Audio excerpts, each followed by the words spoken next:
থেকে সূরা মাঈদা কি নাম মাঈদা 8 এবং 9 নম্বর আয়াত, দুইটা আয়াত তেলাওয়াত করেছি। কয়টা আয়াত? আমাকে একটু কথা বলে একটু হেল্প করবেন, আমাকে ঢুকতে দেন, ভালো লাগবে আপনাদের। কয়টা আয়াত তেলাওয়াত করেছি? দুইটা আয়াত। একটা কথা মনে রাখবেন, যদি আপনি কোনো আয়াতের তাফসীর শুনতে চান, বুঝতে চান, জানতে চান, প্রথমে জানতে হবে আপনার আয়াতের শানে নুজুল। এই আয়াতটা কোথায় নাজিল হয়েছে, কেন নাজিল হলো, স্থান কাল পাত্র যদি আপনি বুঝতে পারেন, তাহলে আপনার মাথার ভিতরে একেবারে পানির মতো সহজভাবে ঢুকে যাবে। তাই আসুন এই আয়াতটা কেন নাজিল হলো আমরা শানে নুজুল থেকে একটু বুঝে আসি। প্রিয় ভাই, সাউন্ড সিস্টেমটা একটু সুন্দর করেন। আমার ভাইজান, আমার বন্ধুগণ, নুমান বিন বাশির রাদিয়াল্লাহু তাআলা আনহু ডাক দিয়ে বলছে, আমার পিতা আমাকে কিছু হাদিয়া দিলেন। আমার মা ডাক দিয়ে বলছে, স্বামীজি, যতক্ষণ পর্যন্ত এই দানের উপরে আমার রাসূল সাল্লাল্লাহু আলাইহি ওয়াসাল্লাম সাক্ষী না হবে, ততক্ষণ পর্যন্ত আমি এই দানের উপরে আমি খুশি হব না। কেমন ভালোবাসা! কিছুক্ষণ পর নুমান বিন বাশির রাদিয়াল্লাহু তাআলা আনহু বলেন, আমার পিতা রাসূল সাল্লাল্লাহু আলাইহি ওয়াসাল্লামের দরবারে গেলেন, ডাক দিয়ে বলছে, ইয়া রাসূলুল্লাহ, আমি আমার সন্তানকে কিছু হাদিয়া দান করেছি। আমার স্ত্রী বলেছে, যতক্ষণ পর্যন্ত এই দানের উপরে রাসূল আপনি খুশি না হবেন, ততক্ষণ পর্যন্ত আমার স্ত্রীও খুশি হবে না। আমার রাসূল সাল্লাল্লাহু আলাইহি ওয়াসাল্লাম ডাক দিয়ে বলছেন, সাবি,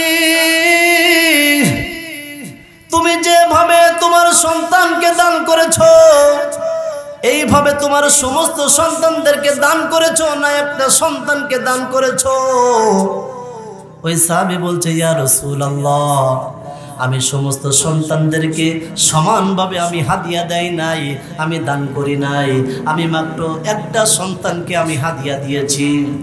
আমার রাসূল সাল্লাল্লাহু আলাইহি ওয়াসাল্লাম বললেন, ইত্তাকুল্লাহ,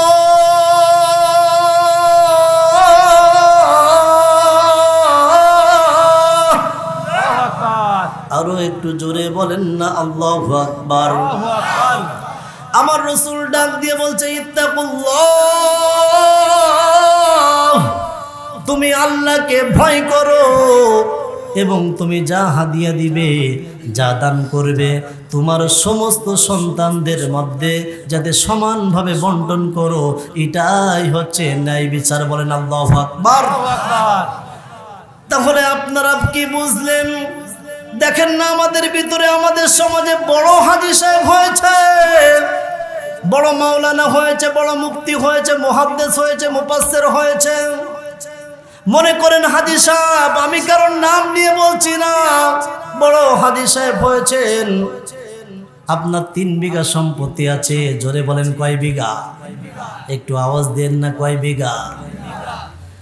আপনার এই 3 বিঘা সম্পত্তি আপনার ছেলের নামে আপনি লিখে দিচ্ছেন, পাশাপাশি আপনার একটা কন্যা আছে, আপনি লিখে দেওয়ার পর সুন্দর একটা টুপি কিনলেন, আপনি একটা পাঞ্জাবি কিনলেন, পায়জামা কিনলেন, আপনার মেয়ের বাড়িতে আপনি গেলেন। এই মেয়ের বাড়িতে যাওয়ার পর আপনার মেয়েকে আপনি ডাক দিয়ে বলছেন, মা, আমি তোমার জন্য কিছু করতে পারলাম না, আমি তোমার জন্য দোয়া দিয়ে গেলাম। এমন হাজী সাহেব বাংলার জমিনে আছে না নাই? এই কথা বলেন না কেন, আছে না নাই? তোর দোয়া তো আমার মালিক কবুল করবে না, তোর হজও আমার মালিক কবুল করবে না, কারণ তুই তো শরীক ফাঁকি দিয়েছিস, আর শরীক ফাঁকি দেওয়া ব্যক্তির দোয়া আমার মালিক কবুল করে না। কথা বলেন ঠিক কিনা? সুতরাং সতর্ক হয়ে যান। আমাদের সমাজে এমন লোক আছে, শত শত লোক এই জায়গায় আছেন, আশপাশে শত শত লোক আছে, যে সম্পত্তিগুলো অর্থ সম্পদগুলো ছেলের নামে লিখে দিচ্ছে, কিন্তু মেয়েকে শরীক থেকে বঞ্চিত করছে। আপনাকে জবাবদিহি করা লাগবে।